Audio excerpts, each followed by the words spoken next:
Hi everyone, today we are going to discuss important questions in a topic motion in a plane. In last class, we have discussed motion in straight line. If you have missed that class, you can watch. The link is given in description. If you are new to our channel, please subscribe and press the bell icon to get notified whenever a new video will be uploaded. And don't forget to share this link into your WhatsApp groups so that your friends are also benefited by this video. So let us start with questions. In this question, it is said that a boy can throw a stone up to a maximum height of 10 meters. Let us consider a ball and it can be thrown up to a height of maximum 10 meters. That is, from this maximum height is 10. Now the maximum horizontal distance that the boy can throw the same stone will be. If the same boy throws this ball horizontally, how much distance it can be covered?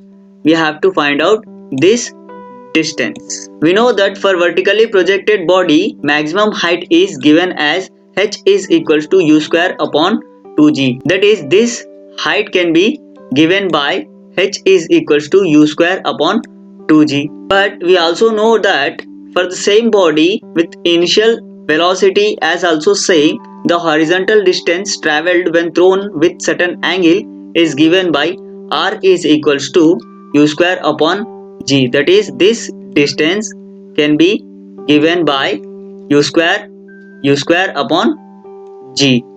If I take this 2 to this side, now 2 times of h is equals to u square upon g.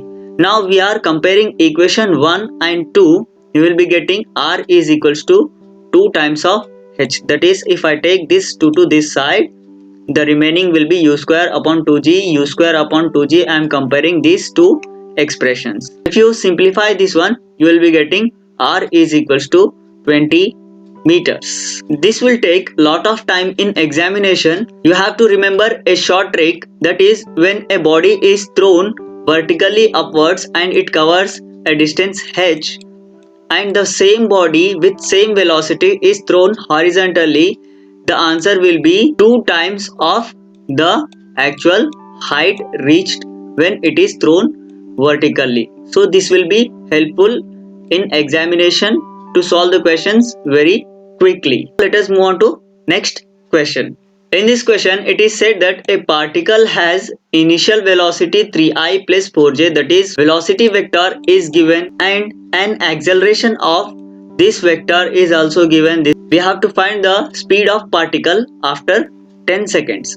We know that the speed after certain time period can be given by this expression v is equals to u plus at.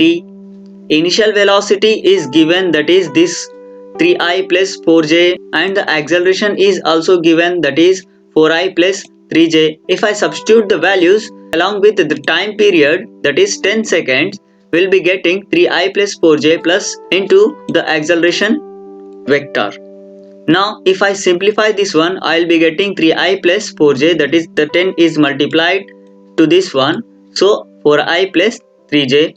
Now further simplification, 7i plus 7j. If we take the dot product, that is modulus of this one, that is to get the magnitude of the speed, so this will become under root 7 square plus 7 square. If I take 7 square common in root, the remaining term will be 1 plus 1. So if I take this square 7 square outside, it will become 7, that is square and square root gets cancelled. The remaining is under root 2. That is your final answer. Now moving to next question.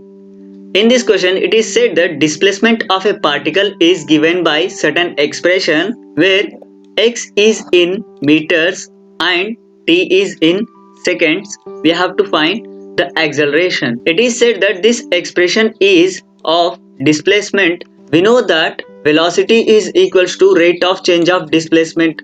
So if I differentiate this one with respect to time, I will be getting velocity. If I differentiate this 4t square, it will give 8t plus 5t will become 5 and this 11 will become 0. So hence it is constant. But we need acceleration. We know that from the definition of acceleration, acceleration is equals to rate of change of velocity. So if I differentiate this value with respect to time, I'll be getting the acceleration. So acceleration is equals to dv upon dt. If I differentiate this with respect to time, it will give 8 meters per second square. Because this phi is constant and it becomes 0, so the final answer will be 8 meters per second square. Now let us move on to next question. In this question, it is said that a player throws a ball upwards with initial speed is equals to 30 meters per second. We have to find the maximum height reached by the ball, and it is also asked that how long the ball returned to the player's hand. G is given, that is 10 meters per second. We know that final velocity of the ball v is equals to 0 at maximum height. Acceleration is equals to minus g because it is moving against the gravitational force. Further, we know that from third equation of motion, height can be calculated as v square minus u square is equals to 2gs.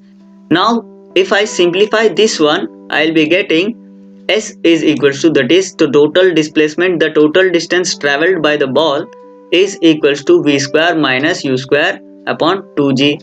We know that this v is equals to 0 from here, and u square is equals to 30 given in question. 2 into g is minus 10. If I solve this one, I will be getting 45 meters. It means that the maximum height reached by the ball is equals to 45 meters. Now we have to calculate the time taken by the ball to return to player's hand, which is given by the first equation of motion equals to v is equals to u plus at. From this we can calculate t as v minus u upon a. We know all the values. If I substitute in this equation, v is 0 and initial velocity is 30 and a is given as 10, so t is equals to 3 seconds. But we have to find the total time. This is time of ascent, and we have to calculate time of descent also. Time of descent is equals to time of ascent for this question. So the total time taken is equals to 3 plus 3, which is equals to 6 seconds. So this is what up to till now we'll be discussing. Further topics in next class. Please share with your friends. All the best for your examinations, and please share with your friends. Thank you.